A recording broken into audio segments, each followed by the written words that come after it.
croeso cynnes, felly dylen ni weid. Gweld Emyr sy'n arwen i heno, dwi'n mynd Emyr ar Emyr heno, Emyr wedi bod sioci braw yma, a roedd falch ti'n yn y gres yma. Emyr yn arwen i eto os dwi'n mynd, bod y sy'n nesaf, bydd Aled Lewis yn arwen yn y nos, a wedyn yn ystod yr wythnos, gwrbeiddi fel arfer nos Fawrth, fan hyn a Nos Sul. Casgen y mis yn gyfer gwaith fel y job, i gofiwch am hynny, fideo welwn ni wrthos. Credu mae dyna'r cyfan. Mae gweithiadau wedi bod ar y sgrin hefyd, i'n gofio amdanyn nhw. Newch chi ni rwyno roedfa i Dduw.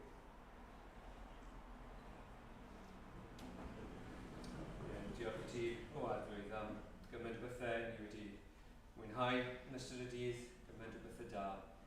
Wyt ti wedi rhoi ni eto heddi. Diolch i ti yn arbennig yn glywed eto, glywed yr efengyl bod yma, geiriau'r arglwydd sy'n gris, gwyn ei byd. A bod y neges yma mor wahanol felly be ni'n disgwyl, bod ni aml yn gallu troi yn ôl i feddwl yma beth i ni'n neud sydd yn bwysig.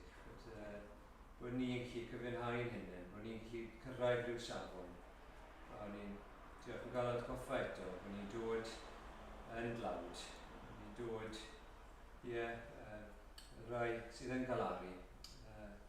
Gwyddio ar y ti gweithio yna ni Arglwydd, fel bod yr unweddau yna, ni yn darllen dan yn y bod yma, bod ni yn bobl Tregarw, bod ni yn dangnefeddus, bod yna'n wir amdano ni, sylweddoli bod dim cyfiawnder gyda ni yno ni'n hynny o gwbl. Helpa ni hefyd i fyfyrio ar y peth yma yn ystod yr wythnos, nid cymryd un o'r gwynfydau, ond meddwl am bob un ohonyn nhw.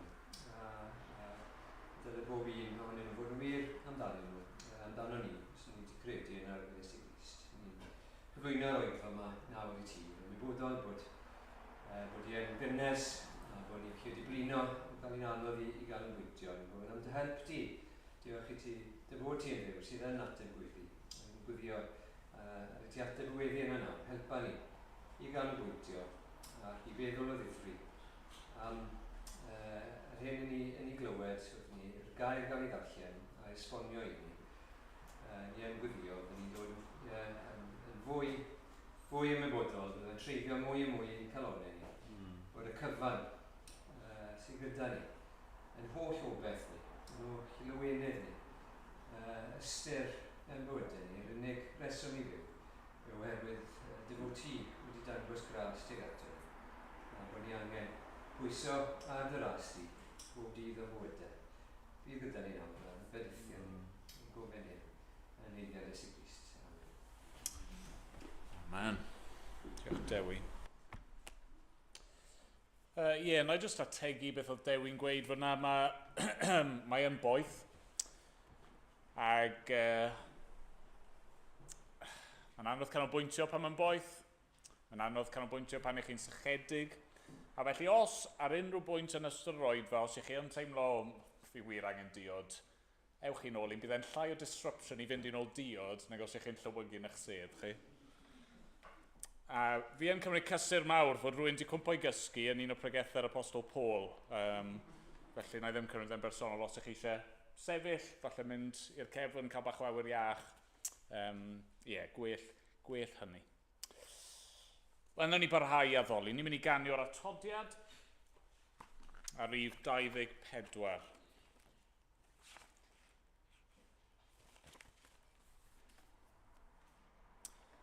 Golchwyd Magdalen yn ddisglair, a Manasseh ddi yn wyn, yn y ffynon ddaeth o galon Iesu ar Galfaria fryn. Pwy a oer na olchi'r fyn? Pwy a oer na byddaf byw? Ffynon weidlyd pen Calfaria, llawn o rinwedd dwyfol yw. Na ni sefyll i ganu. Magdalen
ni ddarllen llyfr Jona gyda'n gilydd eto.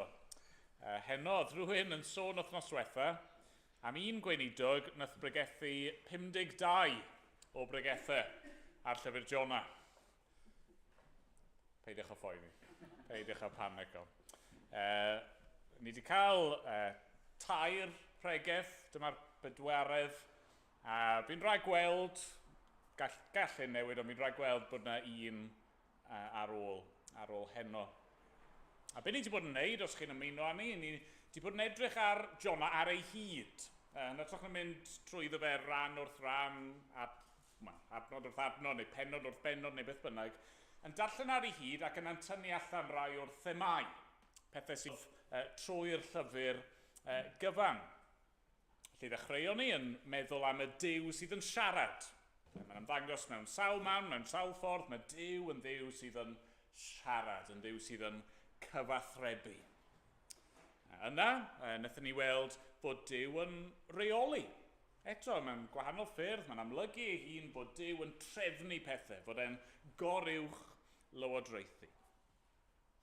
Yna, diwetha, wnaethon ni weld fod Duw yn Dduw cyfiawn, yn Dduw sydd i'w ofni, yn Dduw sydd yn sanctaidd ac yn cosbi pechod.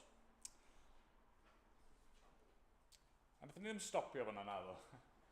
Hyd yn oed efo'r neges yna, dyna o'n i'n canolbwyntio arno fe, ond hyd yn oed ar y pwynt yna o'n i'n gorfod nodi bod Duw hefyd yn Dduw tregarog, yn Dduw graslon. A dyna lle mae'n ffocws ni'n mynd i fod heno, y Duw sydd yn achub, y Duw sydd yn gwaredu. O gadewch i ni ddarllen dy'n gilydd te. Llyfr Jona, dechrau yn yr adnod gyntaf. Dyma air Duw. Daeth gair yr arglwydd at Jona, fab Amitai, a dweud cod dos i Nineve, y ddinas fawr, a llefara yn ei herbyn, oherwydd daeth ei drygioni i'm sylw. Ond cododd Jona i ffoi oddi wrth yr arglwydd i Tarsus. Aeth i lawr i Jopa, a chael llong yn mynd i Tarsus. Ac wedi talu ei dreiliau aeth arni i fynd gyda hwy i Tarsus, oddi wrth yr arglwydd. Ond cododd yr arglwydd wynt nerthol ar y môr, a bu storm mor arw ar y môr, nes bod y llong mewn perygl o gael ei dryllio. Roedd y morwyr wedi dychryn, a phob un yn gweiddi ar ei dduw, a thaflasant y ger oedd ar y llong i'r môr i'w hysgafnu. Ond roedd Jona wedi mynd i grombil y llong i orwedd ac wedi cysgu. Beth yw dy feddwl yn cysgu? Cod a galw ar dy dduw, efallai y meddylu ar Duw amdano rhag ein diwetha. Yna dwedodd y morwyr wrth ei gilydd, o achos pwy y daeth y drwg hwn arno? Gadewch i ni fwrw coelbren i ni gael gwybod. Felly bwriasant goelbren a syrthiodd y coelbren ar Jona. Yna dywedasant wrtho, dywed i ni, beth yw dy neges? O ble y deithost? Prin yw dy wlad, o ba genedl yr oed? Atebodd yntai hwy, Hebrewr wy fi, ac rwyf yn ofni'r arglwydd diw'r nefoedd, a wnaeth y môr a'r sychdyr. A daeth ofn mawr ar y dynion. A dywedasant wrtho, beth yw hyn a wneithos? Oherwydd gwyddau'r dynion, mae ffoi oddi wrth yr arglwydd yr oedd, gan iddo ddweud hynny wrthynt. Yna dywedasant, beth am naw nath i, mwyn i'r môr ostegu i ni, oherwydd mae'n gweithygu o hyd. Atebodd yntai, cymerwch fi am taflu'r môr, ac yna fe dawela'r môr i chwi. Oherwydd gwn, mae o amhachos i y daeth y storm arw hon arnoch. Rhwyfodd y dynion yn galed i gyrraedd tir, ond ni allent, gan fod y môr yn gweithygu o hyd yn ei herbyn. Yna, gweithasant ar yr arglwydd. A dweud, o arglwydd, pa dy gadael i ni gael ein dyfetha am fywyd y dyn hwn? Na rhoi gwaed di-eog yn ein herbyn, ti yw'r arglwydd ac rwyt yn gwneud fel y gwely'n dda. Yna cymerasant Jona i daflu'r môr, a llynyddodd y môr o'i gynnwrf. Ac ofnodd y gwir yr arglwydd yn fawr iawn, gan offrymu aberth i'r arglwydd a gwneud addunedau. A threfnodd yr arglwydd i bysgodyn mawr lyncu Jona. A bu Jona ymol y pysgodyn am 3 diwrnod a thair noson. Yna gweddïodd Jona ar yr arglwydd ei dduw o fol y pysgodyn. A dweud, gelwais ar yr arglwydd yn fy nghyfyngder ac atebodd fi. O ddyfnder lleol y gweithais a chlywais fy llais. Teflais fi i'r dyfnder i eigion y môr a'r llanw'n famgylchu. Roedd y holl donau a phlyfeiriant yn mynd dros fy mhen. Yna dywedais, fe'n gyrwyd allan o tholwg di. Sut y caf edrych eto ar dy deml sanctaidd? Ceodd y dyfroedd amdanaf a'r dyfnder o'n cwmpas. Clymodd y gwymon am fy mhen wrth wreiddio'r mynyddoedd. Eithim i lawr i'r wlad y ceodd ei bolltau arnaf am byth. Eto, dygaist fy mywyd i fyny o'r pwll, o arglwydd fyny. Pan deimlais fy hun yn llywygu, cofiais am yr arglwydd, a daeth fy ngweddi atat i'th deml sanctaidd. Mae rai sy'n addoli ei lunod gwag yn gwadu ei teyrngarwch, ond a berthaf i ti, a chan o ddiolch. Talaf yr hyn a ddynedais i'r arglwydd y perthyn gwaredu. Llefarodd yr arglwydd wrth y pysgodyn a chwydodd yntau Jona ar y lan. Yna daeth gair yr arglwydd at Jona yr eildro a dweud, cod, dos i Nineve, y ddinas fawr. A llefara wrth i neges a ddyweda fi wrthyt. Cododd Jona yn mynd i Nineve yn ôl gair yr arglwydd. Roedd Nineve yn ddinas fawr iawn, yn daeth 30 ar ei thraws. Yna dechreuodd Jona fynd trwy'r ddinas, ac wedi mynd daeth 1 diwrnod cyhoeddodd, ymhen 20 diwrnod fydd ymchweli'r Nineve. Credodd pobl Nineve yn niw, a chyhoeddasant ympryd, a gwisgo sachliain o'r mwyaf hyd y lleiaf ohonynt. A phan ddaeth y newydd at frenin Nineve, cododd yntau oddi ar ei orsedd, a diosg ei fantell, a gwisgo sachliain ac eistedd mewn lludw. Gwnaeth proclamasiwn a'i gyhoeddi yn Nineve, trwy orchymyn y brenin a'i uchelwyr, na fydded i ddyn nac anifael, gwartheg na defaid, brofi dim.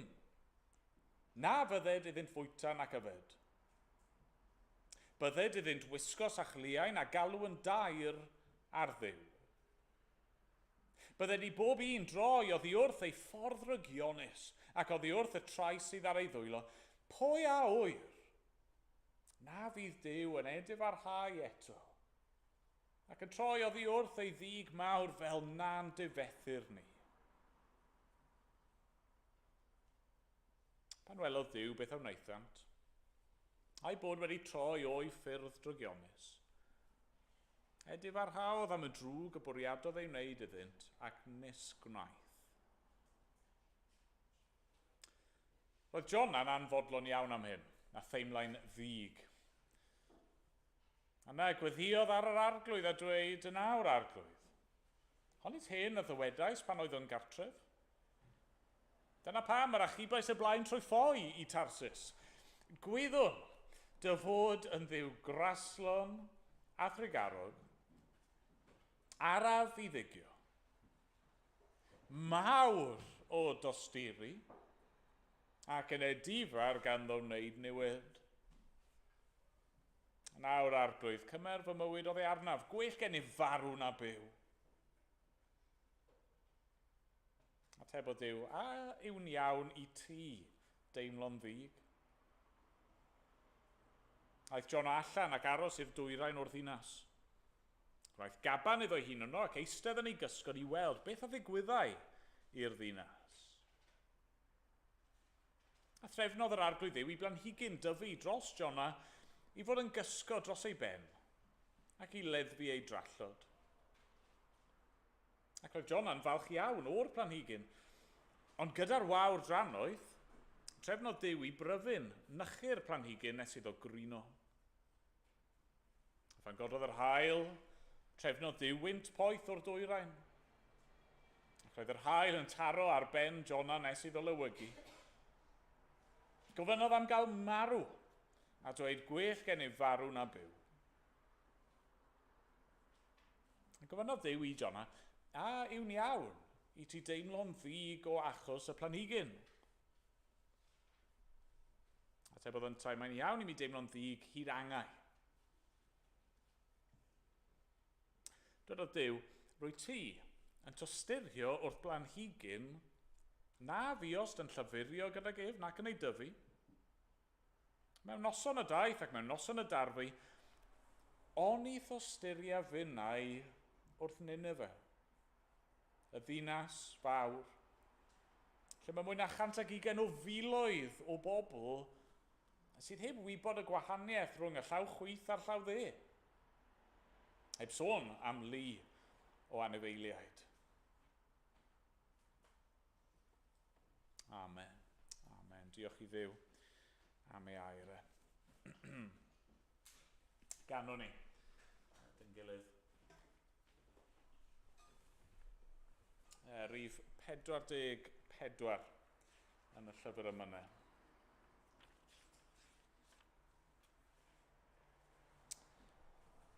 Bennaid bendithia yr arglwydd. Chofiau holl ddoniau o hyd. Maddeuodd dy holl anwireddau a chaodd dy lesgedd i gyd. Gwaredodd dy fywyd o ddistryw, a gras y coronodd dy ben. Diwallodd dy fwrdd a daioni, a seinier ei fawl hyd yn en. Trigarog a graslawn yw'r arglwydd. Hwyr frydig i lyd i roi lle. Nid beth mae'n cadw digofain, nid beth yr ymryson y fe. Fel tad wrth ei blant y tostyria. Mae'n cofio mai llwch ydynt hwy. O fenaid, bendithia'r arglwydd, bendithia'r arglwydd, byth mwy. Na ni sefyll i ganu.